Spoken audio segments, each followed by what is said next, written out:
The Resident Evil franchise hasn't really been hitting it out of the park lately. After the explosion-filled mess that was Resident Evil 6 and a number of underwhelming spin-offs, myself and many others were worried the series had completely lost its way and were wondering if Capcom could ever get back on track. Thankfully, Resident Evil 7 is a great return to form, providing a truly tense survival horror experience that fans both old and new will be happy with. You play as new protagonist Ethan, who heads to the swamps of Louisiana to investigate an old rundown farm after receiving a message from his thought-to-be-dead wife. This turns out to be a poor decision, as not long after arriving, Ethan is introduced to the Baker family, who, let's just say, aren't the most accommodating folks. You must find a way to escape by exploring the residence and avoiding the deranged inhabitants while piecing together the mystery of this backwater hell.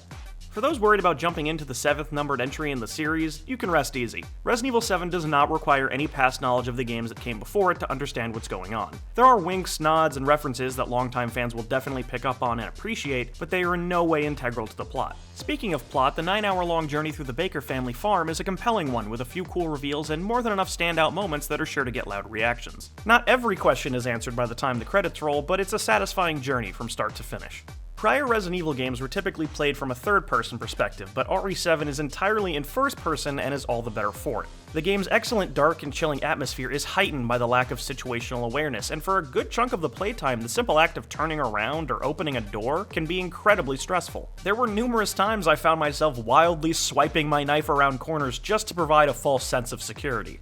Resident Evil 7 is a very tense experience. This tension constantly builds even when just exploring, thanks to its claustrophobic level design and great sound work, with every creak and distant banging causing your hairs to stand up. And the sense of panic when a member of the Baker family is trying to hunt you down is real and immediate. There are of course some jump scares throughout to get a quick jolt out of you, but unlike many of its horror contemporaries, these moments rarely feel cheap, usually being telegraphed way in advance, and many of them are not accompanied by some loud, ear-shattering noise. It's a rare example of jump scares done right.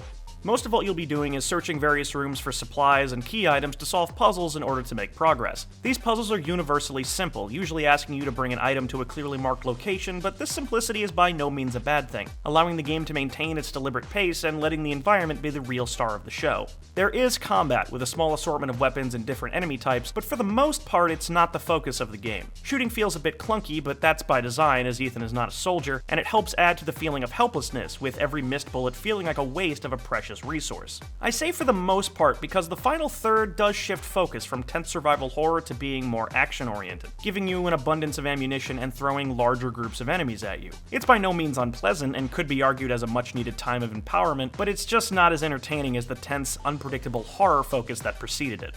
The other way in which Resident Evil 7 stumbles is in the boss fight category. Sooner or later, you're forced to deal with the various members of the Baker family in scripted encounters. These fights are the weakest part of the game. They confine you to a small arena-like area with a deadly bullet sponge who is typically faster than you, making it hard to avoid attacks and usually require most of your ammo to take down. These battles bog down the otherwise great pacing and provide little more than frustration. There are only a handful of these encounters, so they don't detract too much from the title overall, but they do feel somewhat out of place given the rest of the game that surrounds them.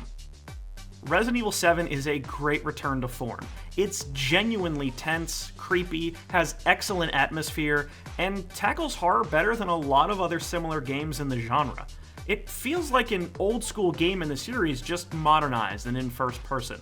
RE7 has its missteps, yeah, but they by no means ruin an otherwise memorable journey, so whether you're a longtime fan like me, or just a newcomer looking for a spooky experience, I can't recommend Resident Evil 7 enough.